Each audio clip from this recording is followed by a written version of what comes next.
Welcome friends, स्वागत है आपका आपके अपने YouTube channel Raturi GS centre में। आज जो टॉपिक हम कवर करने वाले हैं वो है the history of Indian flag. बहुत ही अच्छा, इम्पोर्टेंट, देशभक्ति से भरा हुआ टॉपिक है।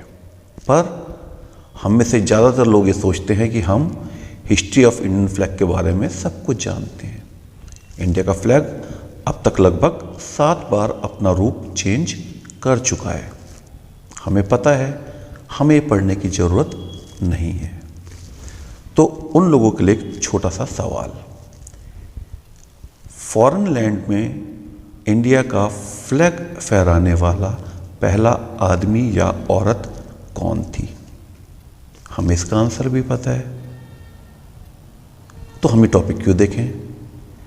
पर उस फ्लैग को कितने लोगों ने डिज़ाइन किया था और उन लोगों के नाम क्या थे? अगर आपको ये नहीं पता तो आप इस वीडियो को कंटिन्यू कर सकते हो। अदरवाइज़ मैं सोचता हूँ कि आप हिस्ट्री ऑफ इंडियन फ्लैग के बारे में लगभग सब कुछ जानते हैं। चलिए शुरू करते हैं आज का टॉपिक, द हिस्ट्री और the evolution of Indian flag.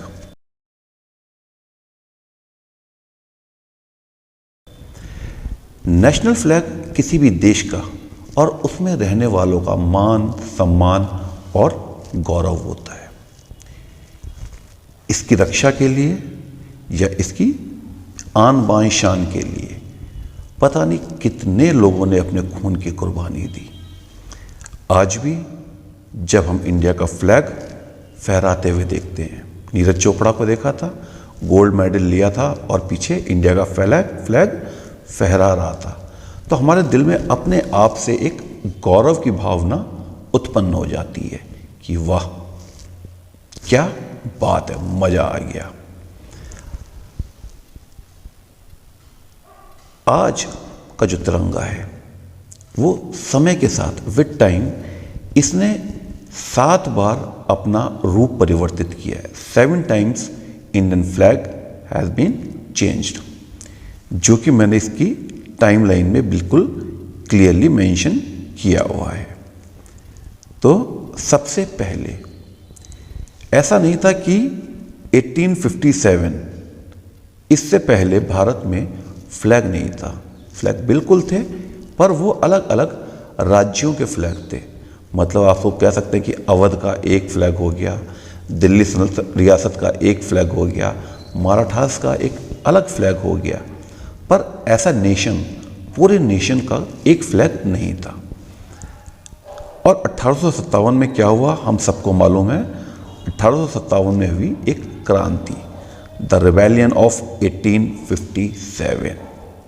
और इसके बाद ब्रिटिश गवर्नमेंट ने क्या किया था कि सारे की सारी सत्ता ईस्ट इंडिया कंपनी से छीनकर अपने हाथ में ले ली थी। रॉयल क्राउन के पास ये सत्ता आ गई थी।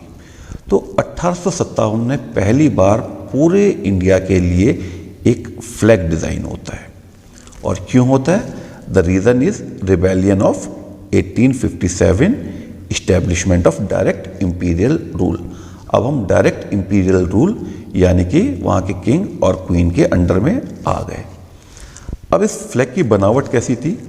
रेड इन कलर था, आपको दिख रहा है, और इसके ऊपर वाले इस कॉर्नर में यूनियन जैक था, जो ब्रिटिश फ्लैग है। यहां पर रॉयल कैप थी और बीच में एक स्टार था जो रॉयल कैप से घिरा हुआ था, ब्रिटिश रॉयल कैप से। अब इसमें दिक्कत क्या हुई कि लोगों ने कहा इसमें इंडियानेस, इंडिया की कोई भावना नहीं है। इससे ये कैसे पता चलेगा कि ये इंडिया का फ्लैग है? ये तो एक गुलामों वाला फ्लैग हुआ। तो वहाँ की क्वीन बहुत स्मार्ट थे, उन्होंने क्या कहा, इंडिया वालों को एक छोटा मोटा इनाम दे दो इसके नाम पे और वो फंस जाएंगे। तो उस टाइम पर जो ब्रिटिश लोगों के लिए बहुत ही ज़्यादा काम करते थे, उनकी सेवा करते थे, उनके लिए एक अवार्ड की घोषणा हुई। ये वो अवार्ड था, ऐसा कुछ पहनाते थे और इसका नाम था night commander of the order of the star of India. और ये किन लोगों को ऑनर करने के लिए था? जिन लोगों ने ब्रिटिश रूल के लिए बहुत अच्छा काम किया। तो सबसे पहला फ्लैग कौन सा आया? 1857 में ऐसे कंट्री हमने फ्लैग की बात करनी शुरू की। इसके बाद आता है सर 1904। इसको फर्स्ट फ्लैग ऑफ इंडिया भी कहते हैं, या इसका एक स्लाइटली मॉडिफिकेशन हुआ था, उसको फर्स्ट फ्लैग ऑफ इंडिया कहते हैं। ये वो फ्लैग था और इसको डिज़ाइन करने वाला कौन था? स्वामी विवेकानंद जी की एक शिष्या थी, उन्होंने इसको डिज़ाइन किया था। अब इस फ्लैग की खासियत क्या थी? इसमें 3 कलर थे, red, white and yellow. Red दिखाता है आपका फ्रीडम को, येलो दिखाता है आपका विन को, और वाइट दिखाता है क्लीननेस एंड सिंपलिसिटी को दिखाता है। ठीक है। और इसके अगर आप यहां पर देखो तो एक वज्र का निशान है यहां पर। ये निशान एक्चुअली बौद्ध धर्म का निशान है, ये वहां से लिया हुआ है हमने। और इसके कॉर्नर पे यहां पे ये इन टोटल मिला के 101 दिए प्रज्वलित हो रहे हैं, 101 दियास। तो कुछ लोग इसको इंडिया का फर्स्ट फ्लैग मानते हैं 1904 को, नहीं तो जो इसका मॉडिफिकेशन आ रहा है, जो इससे जस्ट अगला होगा, उसको फर्स्ट फ्लैग कंसीडर किया जाता है, क्योंकि ये फ्लैग उतना ज़्यादा पॉपुलर नहीं हुआ था उस टाइम पे। अब 1904 के बाद 1905 जो टाइमलाइन में आपके अगर मैं कहूँ तो यहाँ पर दिया हुआ है।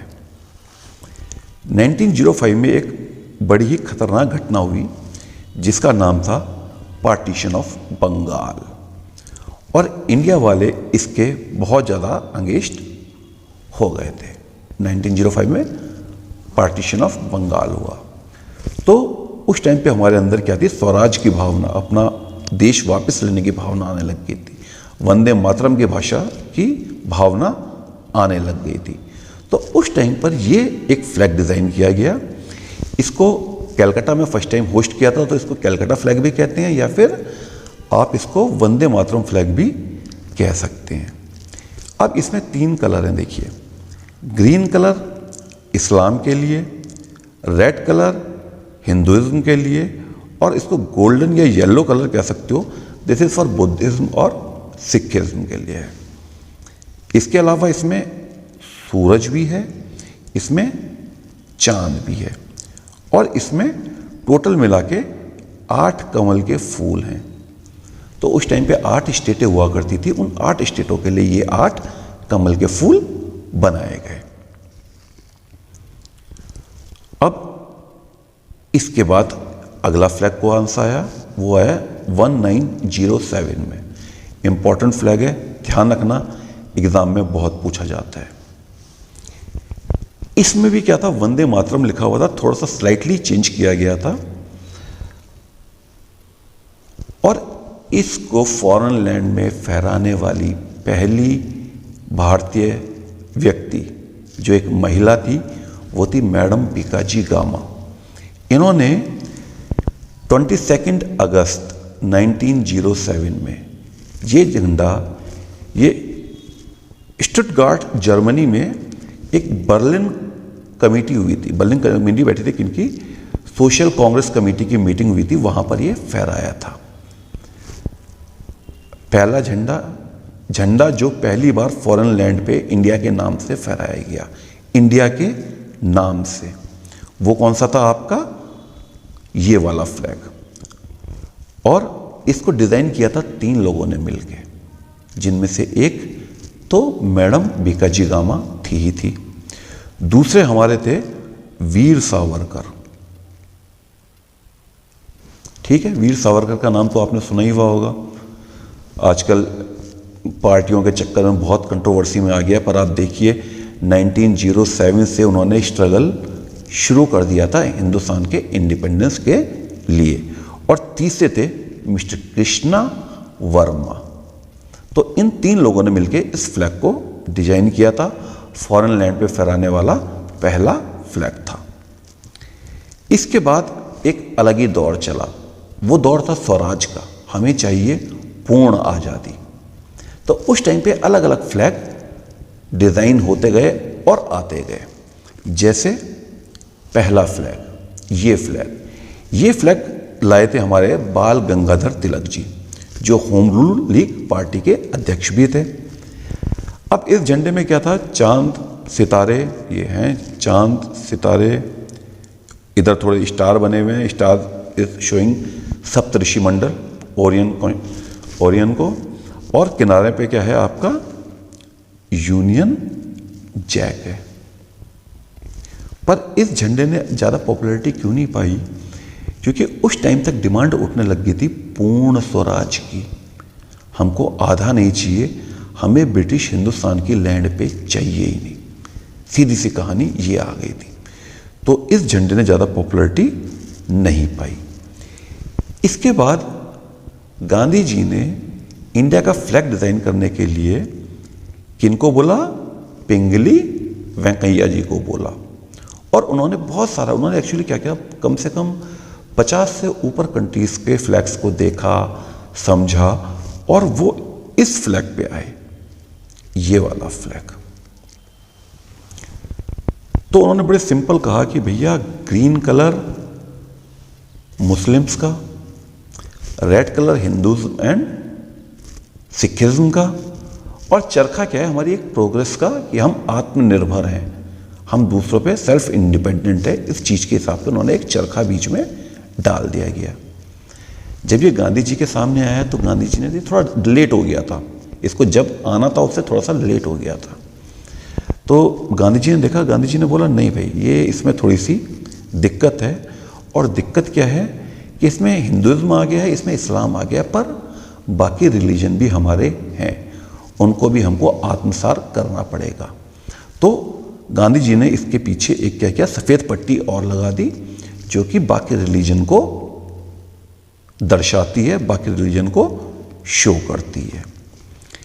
इसके बाद आया ये फ्लैग। ये 1931 में कांग्रेस कमेटी की बैठक हुई थी, वहाँ पर ये फ्लैग आया था।